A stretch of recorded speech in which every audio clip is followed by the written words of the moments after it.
Sir కొంచెం side రావాలి, side ఉండాలి. రండి గురుగారు.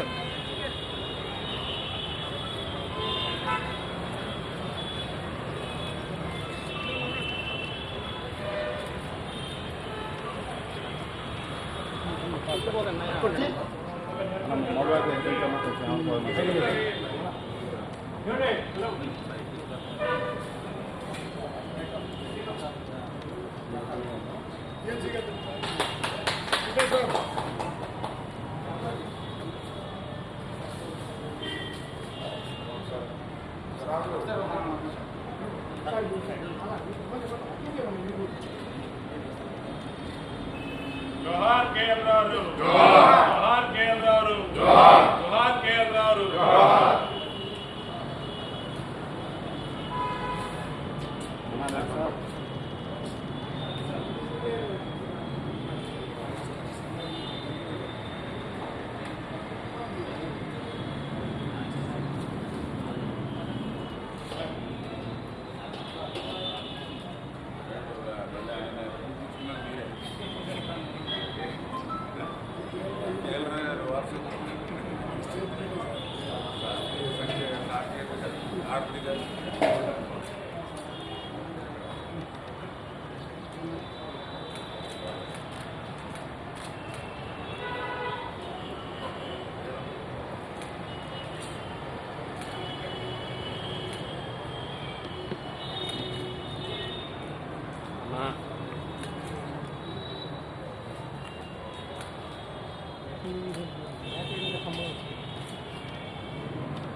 I request K. Srinivas Garu, ENC admin, to chair this occasion. వేదిక మీదకు పిలుస్తున్నాను. కేఎల్ రావు గారి life and achievement.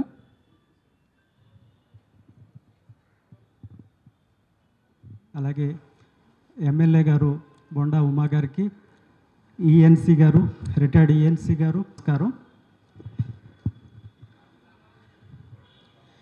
Doctor K Lakshman Rao. Doctor KL Rao was born in a middle నీటి ప్రాజెక్టులకి అత్యంత ప్రాధాన్యతనిస్తూ 5 సంవత్సరాల నుంచి నిర్లక్ష్యానికి గురైనటువంటి పోలవరం ప్రాజెక్ట్ని ఆయన సందర్శించడం కానీ, అట్లాగే ప్రపంచంలో అత్యున్నతమైనటువంటి ఇంజనీర్ల బృందాన్ని పోలవరం ప్రాజెక్టుకు తీసుకురావడం కానీ, దాంట్లో రాష్ట్ర మంత్రివర్యులు, ఇరిగేషన్ శాఖ మంత్రివర్యులు నిమ్మల రామానాయుడు గారు, అలాగే మన ఈఎన్సీ గారు, ఇంజనీర్లు, సిఈలు, ఎస్సీలు అందరం కూడా మళ్ళీ ఈరోజు తాగునీటి ప్రాజెక్టులు, సాగునీటి ప్రాజెక్టులని మళ్ళా పూర్వ వైభోగం తీసుకొచ్చే దిశగా తెలుగుదేశం ప్రభుత్వం పనిచేస్తూ ఉంది. సంతోషం. ఎందుకంటే రేపు మనకి జీవనాడి అయినటువంటి పోలవరం పూర్తవ్వాలి. ఏ కళలు కన్నారో కేఎల్ రావు ఆ కళలన్నీ నెరవేరాలి. గతంలో 2014, 2019 మేము ఎమ్మెల్యేలుగా, చంద్రబాబు నాయుడు గారు ముఖ్యమంత్రిగా ప్రతి సంవత్సరం కూడా ఆ మహానుభావుడు ప్రపంచ మేధావి అయినటువంటి ఇంజనీరింగ్ రంగ నిపుణుడైనటువంటి కేఎల్ రావు గారికి ఆయన జయంతికి వర్ధంతికి ఘన నివాళులు అర్పించేవాళ్ళు. గత 5 సంవత్సరాల్లో కనీసం విగ్రహానికి రంగేసిన వాళ్ళు లేరు. సమాధి దగ్గర ఒక పువ్వు పెట్టి ఆ మహానుభావుడు ఈ తరం కోసం, ఈ జాతి కోసం, ఈ ప్రజల కోసం చేసినటువంటి సేవల్ని ఆయన మంత్రిగా, ఒక పార్లమెంట్ సభ్యుడిగా, ఒక ఇంజనీర్గా, బహుముఖ ప్రజ్ఞాశాలిగా చేసినటువంటి సేవల్ని భవిష్యత్ తరాలకి తెలియజేసే విధంగా గత ప్రభుత్వం పనిచేయకపోవడం దురదృష్టకరం. కానీ ఈ ప్రభుత్వం వచ్చిన వెంటనే మొట్టమొదటి కేఎల్ రావు జయంతిని ఇవాళ మంత్రి నిమ్మల రామానాయుడు గారు ఈ కార్యక్రమం ఇక్కడ పెట్టాలి, ఆయనకి ఘన నివాళులు అర్పించాలని చెప్పి పూనుకోవటం చాలా శుభపరిణామం. భవిష్యత్ తరాల్లో కూడా ఇవాళ ఆ మహానుభావుడు ఉన్నాడు. చాలామంది ఈఎన్సీలో ఇంజనీర్ చెప్పారు. నాగార్జున సాగర్ డ్యాము, ఆయన కృషి, ఆయన మేధావి, ఆయన టెక్నాలజీ, ఆ రోజుల్లో కాంక్రీట్ టెక్నాలజీ తీసుకొచ్చి చేసినటువంటి కార్యక్రమం వల్ల ఇవాళకి నాగార్జున సాగర్ డ్యామ్ చెక్కుచెదరుగా ఉంది. కృష్ణా బ్యారేజ్, మరి తర్వాత మనం మధ్యలో పులిచింతలు కట్టుకున్నాం. ఇవాళ కృష్ణా డెల్టా అంతా బతుకుతుందంటే ఆ మహానుభావుడు చేసినటువంటి ఆలోచన, ఆ మహానుభావుడు చేసినటువంటి కేఎల్ రావు గారి దూరదృష్టి.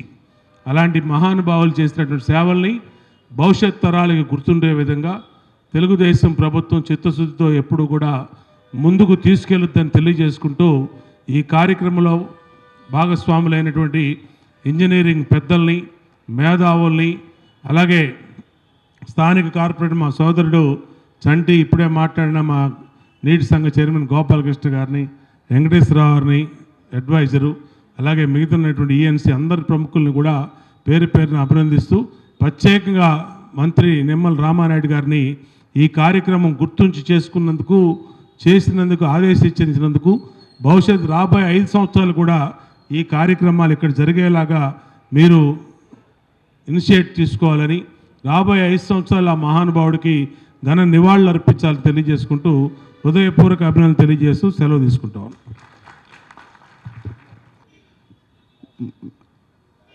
ఈనాటి ఫంక్షన్కి ముఖ్య అతిథిగా వచ్చేసిన మన జలవనరుల శాఖ మంత్రులు శ్రీ నిమ్మల రామానాయుడు గారికి, అట్లాగే శాసనసభ్యులు బోండా ఉమామహేశ్వరరావు గారికి, అట్లే వేదిక నిర్వహించిన రైతు ప్రతినిధులకు, తోటి ఇంజనీర్లకు అందరికీ నా నమస్కారాలు. సో కేఎల్ రావు గారి జన్మదిన సందర్భంగా అందరికీ నా శుభాకాంక్షలు తెలియజేస్తున్నాను. సో కేఎల్ రావు గారు మన ఇంజనీర్స్ అందరికీ కూడా ఎంతో స్ఫూర్తిదాయకము. సో ఆయన జీవిత చరిత్ర చదివిన వాళ్ళందరికీ కూడా ఒక విధమైనటువంటి ఇన్స్పిరేషన్. అంటే ఒక ఇంజనీర్ అంటే ఏ విధంగా డెడికేటెడ్గా చేయాలి అనేది మనకి క్లియర్గా అవగతమవుతుంది. ఆయన ముందు చూపు వల్ల పర్టికులర్గా రాష్ట్రము సస్యశ్యామలంగా ఉంది అంటే ఆయన యొక్క ముందు చూపే కారణము.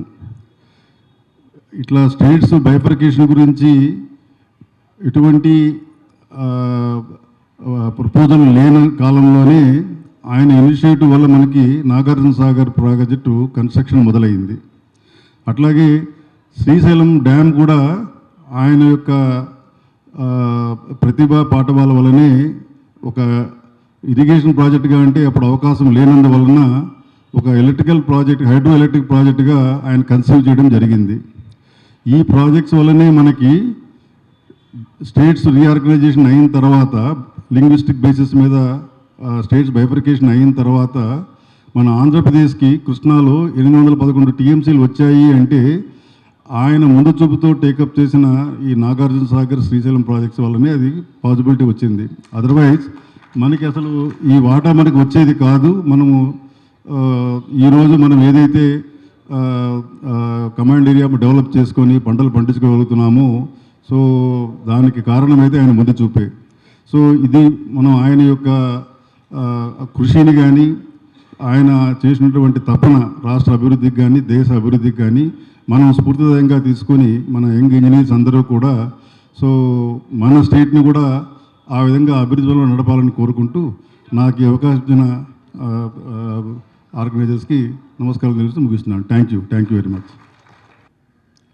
మన కేఎల్ రావు గారి జయంతి సందర్భంగా ఏర్పాటు చేసినటువంటి యొక్క కార్యక్రమంలో ఇప్పటివరకు పాల్గొని వెళ్ళినటువంటి మన శాసనసభ్యులు బొండా ఉమ్మ గారికి, అదేవిధంగా వేదికను అలంకరించినటువంటి మన అడ్వైజర్ వెంకటేశ్వరరావు గారికి, ఈఎన్సి శ్రీనివాస్ గారికి, మన సాయిరాం ప్రసాద్ సిఈ గారికి, మన ఆళ్ల గోపాల కృష్ణ గారికి, మన డివిజన్ కార్పొరేటర్ ఉమ్మడి వెంకటేశ్వరరావు గారికి, ఇంకా వేదిక ముందున్నటువంటి ఈ యొక్క ఇరిగేషన్ శాఖ డిపార్ట్మెంట్కి సంబంధించినటువంటి అధికారులకు, పాత్రికేయ మిత్రులకు, రైతు నాయకులకు అందరికీ కూడా ముందుగా నా హృదయపూర్వకమైనటువంటి నమస్కారాలు మీ అందరికీ కూడా తెలియజేసుకుంటూ,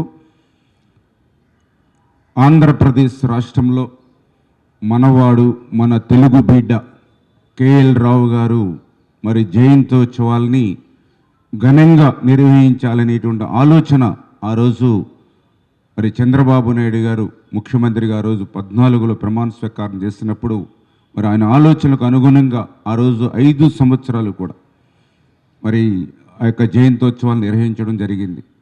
ఆ రోజు ఏదైతే మనం పట్టెడన్నం తింటున్నటువంటి కాటన్ మహాశయుడు ఏదైతే ఉందో ఆ సరార్థన్ కాటన్ జయంతి, అదేవిధంగా మన కేఎల్ రావు గారి ఆయన జయంతి, అదేవిధంగా ఏదైతే ప్రముఖ ఇంజనీర్కి అయినటువంటి విశ్వేశ్వరయ్య గారు, అదేవిధంగా ఏదైతే హంద్రీ నివాన, గాలేరు నగరి, తెలుగు గంగ వీటికి రూపకల్పన చేసినటువంటి శ్రీరామకృష్ణయ్య గారు, ఈ రకంగా ఆ రోజు చంద్రబాబు నాయుడు గారు ఆ కాటన్ మహాశయుడు కేఎల్ రావు గారు, విశ్వేశ్వరయ్య గారు, శ్రీరామకృష్ణయ్య గారు లాంటి మన వాళ్ళందరినీ కూడా మరి ఆ జయంతోత్సవాలను నిర్వహించుకొని భావి తరాల వారికి, భవిష్యత్తు తరాల వారికి కూడా వీళ్ళందరినీ కూడా స్ఫూర్తిగా తీసుకుని వెళ్ళాలనే ఆలోచనతో ఆ రోజు మరి చంద్రబాబు నాయుడు గారు నిర్ణయం తీసుకుంటే, దురదృష్టవశాత్తు గత 5 సంవత్సరాల పాలనలో మళ్ళీ వీళ్ళందరినీ కూడా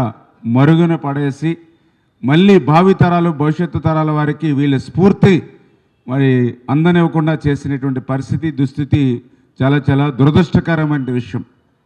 అంటే గత 5 సంవత్సరాల్లో ఏదైతే ఇసుక, లిక్కరు, మైన్స్, ల్యాండ్స్ మీద ఉన్నటువంటి శ్రద్ధ ప్రభుత్వానికి ఏదైతే కాటన్ మహాశయుడు, కేఎల్ రావు, విశ్వేశ్వరయ్య, మరి ఏదైతే శ్రీరామకృష్ణ వీళ్ళ మీద లేకపోవడం, శివరామకృష్ణ మీద లేకపోవడం మరి చాలా చాలా దురదృష్టకరమైనటువంటి విషయం. అందుకే ఈరోజు మళ్ళీ ఎన్డీఏ ప్రభుత్వం అధికారంలోకి వచ్చింది. ఈరోజు ఏదైతే మన తెలుగు జాతి ముద్దు బిడ్డలు అయినటువంటి యొక్క కేఎల్ రావు, విశ్వేశ్వరయ్య, మరి ఏదైతే మరి యొక్క శివరామకృష్ణయ్య వీళ్ళందరి యొక్క జయంతోత్సవాలు నిర్వహించడంతో పాటుగా విదేశీయుడు అయినప్పటికీ కూడా అటు గోదావరి కానీ, ఇటు కృష్ణా కానీ, ఏదైతే అటు పెన్నా కానీ, ఏదైతే ఈవేళ పచ్చగా కలకలలాడడానికి కారకులైనటువంటి మన కాటన్ మహాశయుడు కానీ వీరందరి జయంతోత్సవాలు ఈ 5 సంవత్సరాలు కూడా ఘనంగా నెరవేరుస్తామని చెప్పి సందర్భంగా మరి తెలియజేసుకుంటూ, అందుకు అధికారులు కూడా కొంత సంసిద్ధత, ఎందుకంటే గత 5 సంవత్సరాల పాలన వాసన నుంచి ఇంకా కొంత అధికారులు ఇంకా బయటికి రావాలి. ఏదైతే యొక్క ప్రభుత్వం ప్రయారిటీ ఏదైతే ఉందో దానికి అనుగుణంగా మనం కూడా కార్యక్రమాలని రూపొందించుకుని ప్రజల్లోకి, రైతుల్లోకి తీసుకెళ్లేటువంటి విధంగా మరి మన శాఖ కూడా పనిచేయాలని చెప్పేసి కూడా ఈ సందర్భంగా మరి తెలియజేసుకుంటూ, ఏదైతే కేఎల్ రావు గారి మరి జయంతోత్సవాలు ఘనంగా నిర్వహించాలి అని చంద్రబాబు నాయుడు గారు నిర్ణయం తీసుకోవడానికి కారణం మీ అందరికీ తెలుసు. ఏదైతే మనవాడు మన తెలుగు బిడ్డ ఆ రోజు ఒక్కటి ఆలోచన చేశాడు. ఏదైతే తీవ్రమైనటువంటి దుర్భిక్షమైనటువంటి కరువు కాటకాలు ఉన్నటువంటి భారతదేశాన్ని రక్షించగలగాలని అంటే అది ఒక్క నదుల అనుసంధానంతో సాధ్యమవుతుంది అనేటువంటి ఆలోచనతో, అంటే ఏదైతే గంగా, యమున, మహానది, గోదావరి, కృష్ణ, కావేరి అంటే ఇట్లా నదుల అనుసంధానం, ఒక గార్లెండింగ్ ఆఫ్ రివర్ ద్వారానే భారతదేశాన్ని ఆ దుర్భిక్షమైనటువంటి పరిస్థితుల నుంచి బయట పడగలివేమో అనేటువంటి ఆలోచనతో ఆ రోజు ఏదైతే నదుల అనుసంధానానికి శ్రీకారం చుట్టినటువంటి రూపకల్పన 50 సంవత్సరాల క్రితమే తెలియజెప్పినటువంటి వ్యక్తి మన తెలుగు బిడ్డ, మనవాడు, మన కేఎల్ రావు గారు.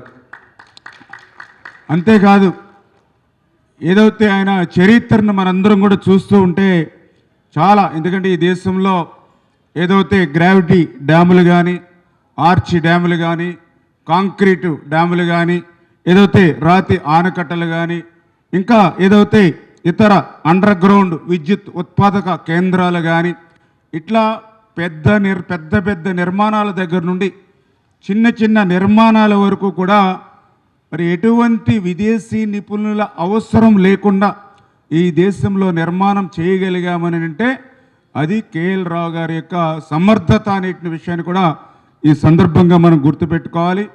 అదేవిధంగా ఏదైతే ఈవేళ ఈ భారతదేశంలో ఉన్నటువంటి అనేకమైనటువంటి బహుళార్థక సాధక ప్రాజెక్టులు, ఏదైతే మహానది మీద ఉన్నటువంటి హీరాకుటి కానీ, గంగా నది మీద ఉన్నటువంటి ఫరక్కా బ్యారేజ్ కానీ, అదేవిధంగా దుఃఖదాయిని అని ఏదైతే మనం పిలుచుకునేటువంటి దామోదర నది మీద ఎన్నో స్ట్రక్చర్స్ని నిర్మాణం చేసుకుంటూ వచ్చి ఆ వరదలను నివారించేటువంటి విషయంలో కానీ, అందులో కూడా పర్టికులర్గా మన ఉమ్మడి ఆంధ్రప్రదేశ్ రాష్ట్రానికి సాగునీరు, త్రాగునీరు అందించేటువంటి ఏదైతే ఆ కృష్ణా నది మీద అటు శ్రీశైలం కానీ, ఇటు నాగార్జున సాగర్ కానీ, ఇట్లా చెప్పుకుంటూ పోతే మరి ఇటువంటి ప్రాజెక్టులకి, బ్యారేజీలకి, స్ట్రక్చర్స్కి ఈవేళ నిర్మాణాలు చేసినటువంటి అపర భగీరథుడు కేఎల్ రావు గారు. అందుకే ఆయనకి అత్యంత ఘనంగా మన తెలుగు జాతి, భారత జాతి నివాళులు అర్పించవలసినటువంటి అవసరం ఉంది. ఆ విషయాన్ని గుర్తించే మరి చంద్రబాబు నాయుడు గారు ఈ యొక్క జయంతోత్సవాన్ని నిర్వహిస్తున్నామని చెప్పి తెలియజేసుకుంటూ, అందులో కూడా ముఖ్యంగా కేఎల్ రావు గారి గురించి మాట్లాడేటప్పుడు ఏదైతే గురజాడ వారి స్ఫూర్తి ఏదైతే ఉందో, దేశం అంటే మట్టి కాదు, దేశం అంటే మనుషులే అని ఏదైతే గురజాడ వారి చెప్పినటువంటి మాటలను నిజంగా కేఎల్ రావు గారి పనిలో మనం చూడవచ్చు. ఎందుకంటే దానికి ఉదాహరణే ఏదైతే నాగార్జున సాగర్ ప్రాజెక్టు. ఎందుకంటే రాతి కట్టడాలతో మరి ఏదైతే పెద్ద ఎత్తున ప్రాజెక్టులు కట్టడం అనేది మనందరం కూడా చూసాం. కానీ ఆ రోజు నాగార్జున సాగర్ లాంటి అతి పెద్ద ప్రాజెక్టుని రాతి కట్టడాలతో నిర్మాణం చేయాలని కేఎల్ రావు గారు ఆలోచన చేసినప్పుడు ఆయన కూడా మొదట విమర్శలకు గురైనటువంటి పరిస్థితి. అటువంటి విమర్శలు వచ్చినటువంటి స్థితిలో ఆయన మాట్లాడినటువంటి మాటలు ఈరోజు యువతకు కూడా ఒక స్ఫూర్తి అనిపిస్తూ ఉంటుంది. ఏదైతే ఈవేళ మన భారతదేశం అంతా కూడా అత్యంత పేదరికం తాండవిస్తున్నటువంటి దేశం, నైపుణ్యం లేనిటువంటి పనివారిని కూడా పని కల్పించేటువంటి అవకాశం మనందరం కూడా ఇవ్వాలి. దీనితో పాటుగా ఇక్కడ అపారంగా దొరికేటువంటి రాతిని ఉపయోగించుకోవడం ద్వారా సమర్థవంతంగా కానీ, ఆర్థికంగా కానీ మన దేశానికి మేలు చేస్తుంది అని ఆయన చెప్పినటువంటి మాటలు. అంటే ఇటు ప్రజలు దేశ సంక్షేమాన్ని దృష్టిలో పెట్టుకొని దానికి ఏదైతే మరి తన యొక్క మరి సాంకేతిక నిపుణతను కూడా దాన్ని జోడించి మరి ఇటువంటి నిర్మాణాలని శ్రీకారం చుట్టినటువంటి కేఎల్ రావు గారు ఖచ్చితంగా భారత జాతి ఈ భూమి మీద ఉన్నంత కాలం కూడా ఆయన మనందరి హృదయాల్లో ఉంటాడనే దానికి ఇదే ఒక ఉదాహరణ అనే విషయాన్ని కూడా ఈ సందర్భంగా తెలియజేసుకుంటూ, అటువంటి మహాద్భుతమే మన నాగార్జున సాగర్. అంటే ఏదైతే ఇప్పుడే మన ముందు మాట్లాడిన వాళ్ళు చెప్పినట్లుగా ఆ శ్రీశైలం, నాగార్జున సాగర్ లేకపోతే ఈరోజు మనకి నీరు ఉండేటువంటి పరిస్థితి ఉండేది కాదు. అదేవిధంగా ఆయన ఆలోచనలతో మరి చంద్రబాబు నాయుడు గారు కూడా మరి ఏదైతే పోలవరాన్ని నిర్మాణం చేయాలి త్వరితగతంగా, ఆ పోలవరం నిర్మాణం పూర్తయ్యేంతలోపుగా కూడా ప్రతి సంవత్సరం వృధాగా 3000 టీఎంసీల నీరు ఏదైతే సముద్రంలోకి గోదావరి వరద నీరు కలిసిపోతూ ఉందో దాన్ని కొంతమేరైనా ఒడిసిపట్టి మరి కనీసం పట్టిసీమ ద్వారా ఆ 3-4 సంవత్సరాలు ప్రాజెక్టు పూర్తయ్యేంతవరకు అయినా ఈ యొక్క కృష్ణా డెల్టాకు స్థిరీకరణకి ఇచ్చి తద్వారా శ్రీశైలం బ్లాక్ వాటర్ని అటు రాయలసీమకు అందివ్వాలనేటువంటి ఆలోచన రావడంతో ఈరోజు కనీసం కృష్ణా డెల్టాకి త్రాగునీరైనా సాగునీరు ఇవ్వగలుగుతున్నామనంటే ఇటువంటి ముందు చూపున్నటువంటి నాయకుల వల్ల కలిగేటువంటి ప్రయోజనాలు ఏమిటనేది మనందరికీ కూడా అర్థమవుతున్నటువంటి పరిస్థితి. ఈ రకంగా ఈవేళ ఈ దేశంలో ఆ కేఎల్ రావు గారు చెప్పినటువంటి ఆ నదుల అనుసంధానాన్ని మరి అనుసరించి ఈ దేశంలో శ్రీకారం చుట్టింది మళ్ళీ చంద్రబాబు నాయుడు గారి విషయాన్ని కూడా మనందరికీ తెలుసు. ఎందుకంటే ఆ రోజు 2014లో ఆయన ముఖ్యమంత్రిగా మరి ప్రమాణ స్వీకారం చేసినప్పుడు ఏదైతే 7 ముంపు మండలాలు ఏవైతే ఉన్నాయో ఆ 7 ముంపు మండలాలు కూడా ఆంధ్రప్రదేశ్ రాష్ట్రానికి బదిలీ కాకపోతే 2 రాష్ట్రాలు ఏర్పడిన తర్వాత అది సాధ్యం కాదు, తద్వారా పోలవరం నిర్మాణమే సాధ్యం కాదు అనేటువంటి ఆలోచనతో ఆయన ఏదైతే నరేంద్ర మోడీ గారితో మాట్లాడి మరి ఏదైతే ఒక ఆర్డినెన్స్తో అటు రాష్ట్ర ప్రభుత్వాలు ఇంకా రాకముందే మరి ఆ 7 ముంపు మండలాలని ఆంధ్రాకు బదిలీ చేయడం ద్వారానే ఈరోజు పోలవరం ప్రాజెక్టు నిర్మాణం సాధ్యమవుతుంది అని అంటే ఆ నదుల అనుసంధానం పట్ల చంద్రబాబు నాయుడు గారికి ఉన్నటువంటి నిబద్ధతకి అదే ఒక నిదర్శనం. ఏదైతే రెండవది ఆ రోజు చంద్రబాబు నాయుడు గారు 14లో అధికారంలోకి వచ్చి మరి 19 వరకు 5 సంవత్సరాల్లో ప్రతి సోమవారం కూడా పోలవరం పేజీగా మార్చుకుని 72% పోలవరం ప్రాజెక్టుల పనులు పూర్తి చేశారని అంటే నదుల అనుసంధానం మీద చంద్రబాబు నాయుడు గారు ఉన్నటువంటి నిబద్ధతకు అదొక నిదర్శనం అనే విషయాన్ని కూడా ఈ సందర్భంగా తెలియజేసుకుంటూ ఆ రకంగా మరి 19 వరకు అట్లా పరిగెట్టిస్తూ పనిచేసినటువంటి పోలవరం ప్రాజెక్టు అదే స్పీడ్ కనుక కంటిన్యూ అయ్యి ఉంటాయి, మళ్ళీ ప్రభుత్వం మళ్ళీ కంటిన్యూ అయ్యి ఉంటాయి 2020 కల్లా పూర్తవ్వాల్సినటువంటి పోలవరం ప్రాజెక్టు దురదృష్టం కొలిది ప్రభుత్వం మారడంతో మళ్ళీ ఒక నియంతృత్వ నిరంకుశత్వ మరి ఒక విధ్వంస పాలనతో కూడినటువంటి ప్రభుత్వం రావడంతో మళ్ళీ వాళ్ళ విధ్వంసానికి పోలవరం ఎట్లా బలైపోయింది అనే విషయం కూడా మనందరం కూడా గత నుంచి కూడా మనం చూస్తూ ఉన్నాం. ఏదైతే ఆ పోలవరం విధ్వంసానికి గురైంది ఈ యొక్క జగన్ పాలనలని ఏదో మేము ఎన్డీఏ ప్రభుత్వ నేతలుగా మేము చెప్పట్లా, సాక్షాత్తు ఐఐటి హైదరాబాద్ ఎవరైతే నిపుణులు ఉన్నారో వాళ్ళు చెప్పారు. ఆ సాక్షాత్తు ఐఐటి హైదరాబాద్ నిపుణులు కూడా మేము అడగల మీరు రిపోర్ట్ ఇవ్వమని, ఏదైతే నీతి ఆయోగ్ ఏదైతే ఉందో వాళ్ళు పోలవరం జరిగినటువంటి విధ్వంసం నష్టం మీద మరి ఏదైతే ఐఐటి హైదరాబాద్ నిపుణుల కమిటీని రిపోర్ట్ అడిగితే వాళ్ళు చెప్పారు చాలా క్లియర్గా, ఏదైతే 2020లో వచ్చినటువంటి వరదలకు డయాఫ్రమ్ వాళ్ళు దెబ్బతింది, ఇది ప్రభుత్వ తప్పిదం. పోలవరం అనేది అత్యంత క్లిష్టతరమైనటువంటి ప్రాజెక్టు, సీజన్కి కూడా మార్పులకు లోనయ్యేటువంటి ప్రాజెక్టు. ఇటువంటి క్లిష్టతరమైనటువంటి ప్రాజెక్టుల్లో ఆ రోజు ఏజెన్సీల్ని మార్చడం కానీ పనిచేసేటువంటి ఏజెన్సీల్ని రద్దు చేయడం కానీ ఇక్కడ ఉన్నటువంటి సమర్థవంతులైనటువంటి అనుభవజ్ఞులైనటువంటి అధికారులు లేకుండా 13 నెలలు ఖాళీగా ఉంచడం వల్ల పోలవరం ప్రాజెక్టుని 2019 మే నెల నుంచి 2020 ఆగస్టు వరకు కూడా ఏ విధమైన ఏజెన్సీ అధికారులు బాధ్యత లేకుండా ఉండడం వల్లే ఈ యొక్క డయాఫ్రమ్ వాళ్ళు దెబ్బతింది. ఇటువంటి తప్పులు ఇటువంటివి భవిష్యత్తులో పునరావృతం చేయొద్దు అని చెప్పి చాలా క్లియర్గా ఐఐటి హైదరాబాద్ వాళ్ళ రిపోర్ట్లో చెప్పారని అంటే జగన్మోహన్ రెడ్డి విధ్వంసానికి పోలవరం ఎట్లా బలైందో చాలా క్లియర్గా ఆ రిపోర్ట్లోనే తెలిసేటువంటి పరిస్థితి.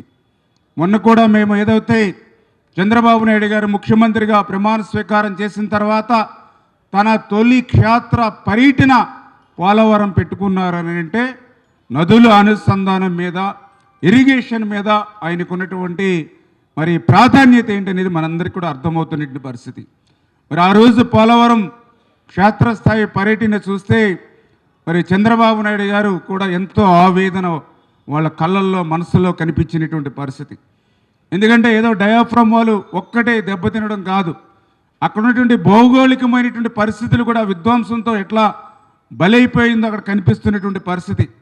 ఒక పక్క ఏదైతే ఎగువ కాపర్ డ్యామ్ నుంచి సిపేజీ కానీ దిగువ కాపర్ డ్యామ్ నుంచి సిపేజీని అరికట్టలేకపోవడం కానీ, ఏదైతే 2020లో వచ్చినటువంటి వరదలతో మరి ఏదైతే ఆ యొక్క ఎగువ కాపర్ డ్యామ్ ఆ 13 నెలల్లో సమయం ఉన్నప్పటికి కూడా ఏజెన్సీ లేకపోవడంతో దాన్ని పూర్తి చేయకపోవడంతో కొద్దిపాటి గ్యాప్ ఉండడం వల్ల ఆ కొద్దిపాటి గ్యాప్లో పెద్ద ఎత్తున వరద నీరు ప్రవహించి సుడులు తిరిగి ఆ వేగంతో ఆ డయాఫ్రామ్ వాల్ ఎదురున్నటువంటి శాండ్ను కూడా 56 అడుగులు ఎత్తిపడేసి పెద్ద పెద్ద అగాధాల కింద చేర్చేస్తే మళ్ళీ ఇప్పుడు అక్కడ శాండ్తో ఫిల్ చేసి దాని మీద మెయిన్ మళ్ళీ ఎర్త్కామ్ డ్యామ్ మళ్ళీ నిర్మాణం చేయాలన్నప్పుడు మళ్ళీ ఆ శాండ్ ఎంతవరకు మనకి సపోర్ట్ చేస్తుంది, దాన్ని ఎట్లా ట్రీట్మెంట్ చేయాలి.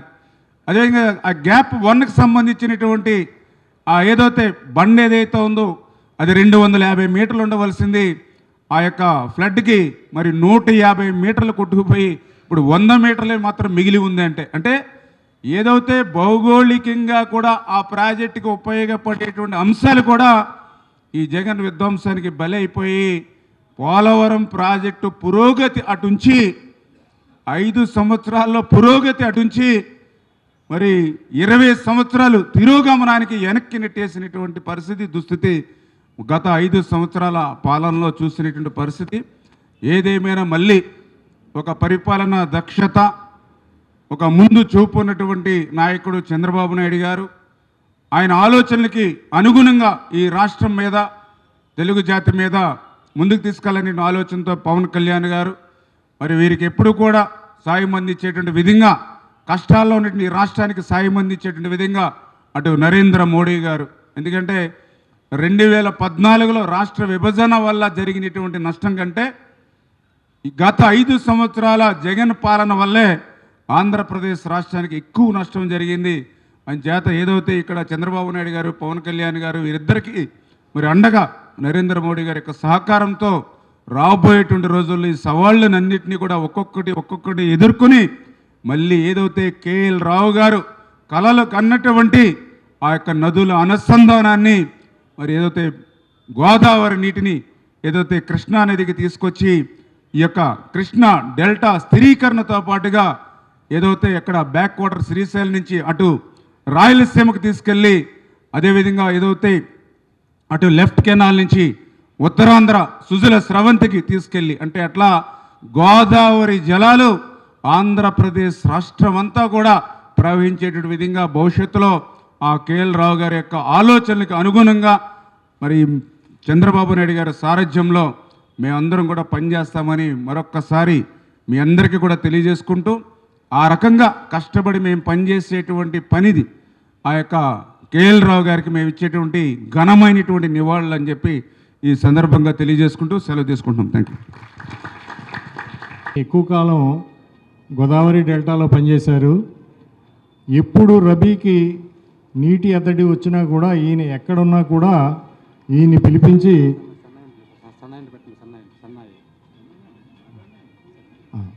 ఎక్కడ ఏ విధమైన నీటి ఎద్దడి కానీ అట్లాంటి విషయాలు వస్తే ఈయన్ని ప్రత్యేకంగా స్పెషల్ ఆఫీసర్గా వేసి ఈయన్ని ఆ రబీ క్రాప్ అంతా కూడా కాపాడడం జరిగేది.